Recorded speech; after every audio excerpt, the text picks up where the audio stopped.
Hi, everyone. Welcome back to another episode of Fika AI. I am here with Sam Julien from Writer. Hi, nice to see you. So I'm really excited that you're spending time with us today because I was at your talk at the conference yesterday, and I have to tell y'all, the house was packed. It was literally standing room only. So I'd love if you could share with everyone what you were talking about yesterday.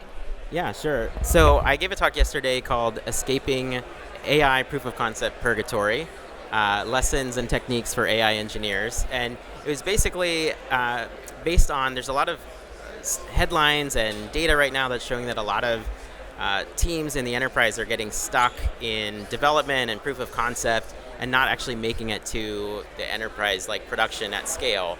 But actually at Writer, we're seeing the opposite like every day. We're helping our customers build at scale and deploy. And so I wanted to share some of the things that we had learned as a company working with our customers. And so I went over a few of those in the talk, and yeah, it went really well. People received it well.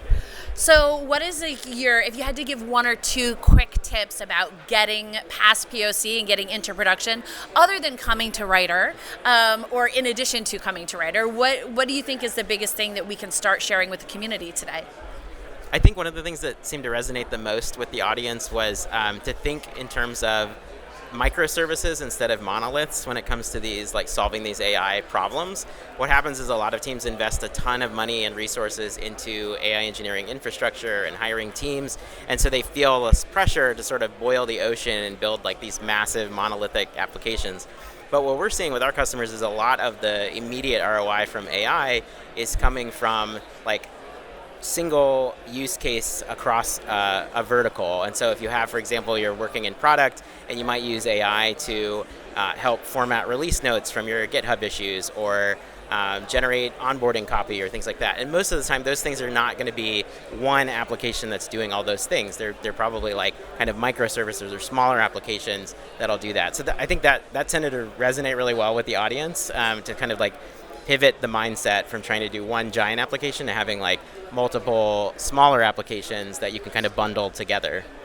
I love it. So for those who are listening who don't know what Writer is, can you tell folks a little bit about it? Yeah, so Writer is a full-stack enterprise AI platform.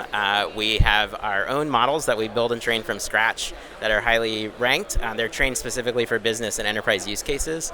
And then we also have our own approach to graph-based RAG called Knowledge Graph that's really accurate. And then on top of that, we have something called Writer AI Studio, which is an entire platform of both no-code tools and development tools for building AI applications rapidly and at scale.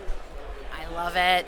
So another thing that happened last night is there was a hackathon, and can you tell people a little bit about what happened at the hackathon last night? Yeah, so there's a series of events that Adam Chan from Weaviate puts on at the GitHub headquarters, where a bunch of companies come together, including Neo4j was there last night, as well as Writer and Diffbot and Teleport. And basically we give lightning talks, and then for a couple of hours people just hack on the different technology and come together at the end to show demos and things like that. I was really happy because the winner of last night actually used Writer Framework to build his application. He scraped AI safety papers basically using Diffbot, and then built a Writer Framework application on top of that to visualize the data, which was super cool. So yeah, we were pretty happy about that, and it went really well. Awesome. So obviously you're working with people who are putting things into production. What are some of the blind spots that get revealed when your customers start working with Writer? Well, I think what a lot of companies run into, even before they get to the AI part, is just like the messiness of their data.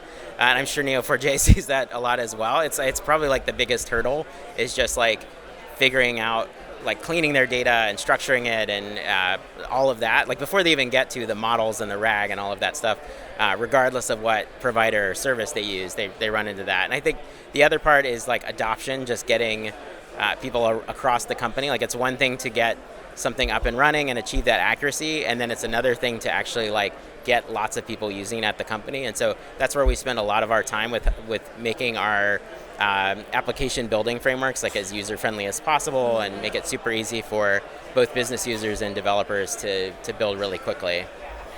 Yeah, I mean, as a longtime data scientist, spending lots of time cleaning data, they always say 80 to 90% of your time is spent on that. So for folks who are looking to move into that space, do you have some general thoughts or some advice about things that they can start to do as far as getting their data AI ready? I mean, I am not a data scientist or a data engineer, so maybe you should be answering that question. Because, yeah, I don't think I'm the person to ask about that, honestly. Understood, no worries. So the other question I ask everybody at the end is, when you look towards the future of AI, is there something you're either really excited about, really curious about, or really concerned about? That's a good one. I'm really excited about all of the agentic stuff that's happening right now with kind of combining function calling with other co-piloting kind of techniques and that kind of thing. I think that's going to be really cool.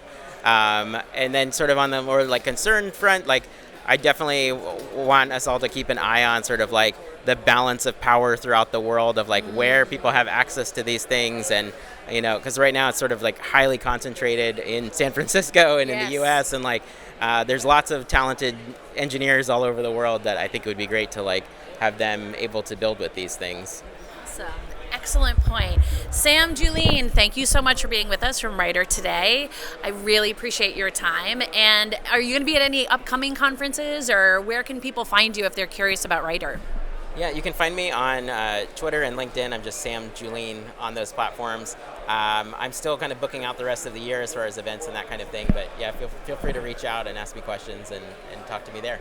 All right, so everyone check out Writer. Sam, thank you so much for your time, and I look forward to seeing more of you soon.